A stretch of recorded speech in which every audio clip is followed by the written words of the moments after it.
recently I started dating again.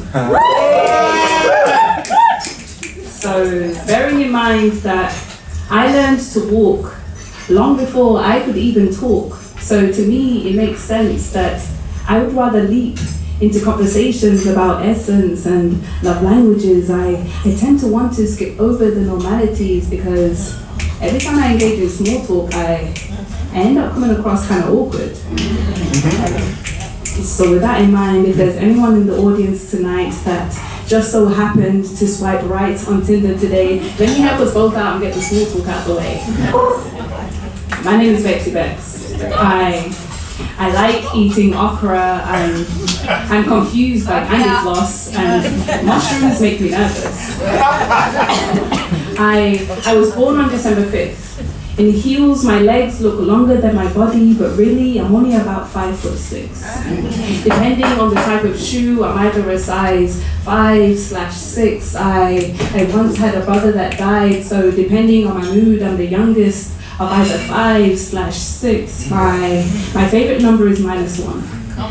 Now, people often mistake my silence for being shy. I'm not. It's just my thoughts are like this really good Krispy Kreme menu. So it takes me a little bit longer to pick the ones I like. And I read my text 10 times before I've even sent it.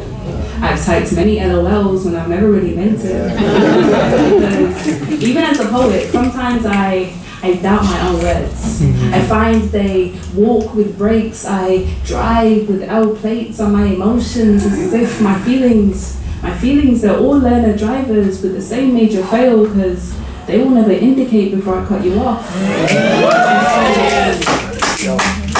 2020.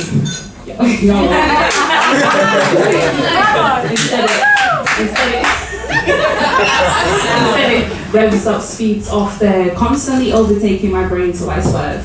And I swerve to avoid these conversational exits that lead to places where it's difficult for me to explain to people exactly how I feel. See, my heart, it's less like a pump, it's more like this hamster on a wheel. Both it and I remain constantly running, which might explain why I don't like feet. Because mine smell like broken emotions. We haven't run past the catcalls of true love in a while. I'm trapped in these silent movies, but luckily my best asset is my smile, and my favorite color is blue.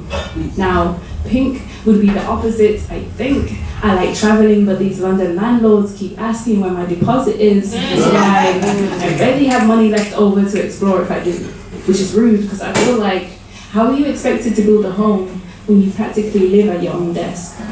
See, I'm working to pay for this living room that I'm hardly ever in. Monthly subscriptions for the inside of a gym that I've never seen. 9 to 5, I look after other people's money better than my own. Go home, then 5 to 9, I'm still putting other people's worth in front of my own. And I know it's because my third eye shines so bright that I can see shadows in my sleep. And they're kind of shaped like my star sign Sagittarius, which apparently means that I'm this fire sign that can swim, even though I can't tread water, which is fine, because I feel I work better under pressure. If you were to put a gun to my head, I would definitely have to say I prefer Morley's over Mickey D's. See, you are definitely from South London. I prefer Morley's over Mickey D's. I was happy to believe that I was more of this dog person over cats until these extensive Facebook stats and tests proved that 98% of my spirit animal is a leopard, which I found quite odd because I don't like being put on the spot. I like sunsets that feel like flowers.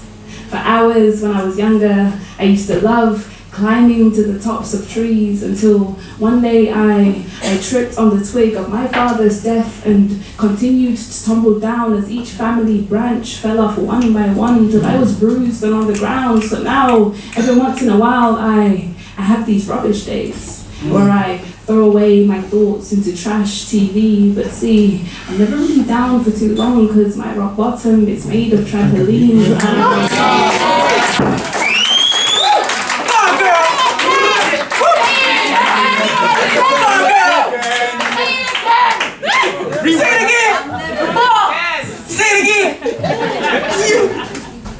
See, I'm never really down for too long because my rock bottom is made of trampolines. I wear my heart on my sleeve with hurt sewn into each seam, but know that these are not my scars. They're more like tribal marks. I learned to carve out beauty from my pain. See, I wore my depression like the confusing touch of a soft velvet dress that's been left out in the rain until one day the sun came out and it all finally clicked. I said, one day the sun came out and it all finally clicked. I realized if there's only ever two people in this world, then consider there to be two of me.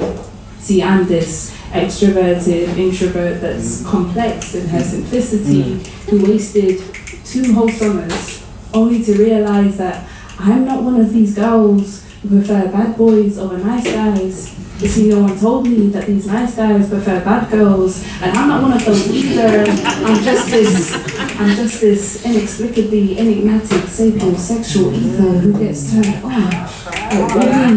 Really words. See, the longer they are, the shorter my breath. I am BecksyBecks.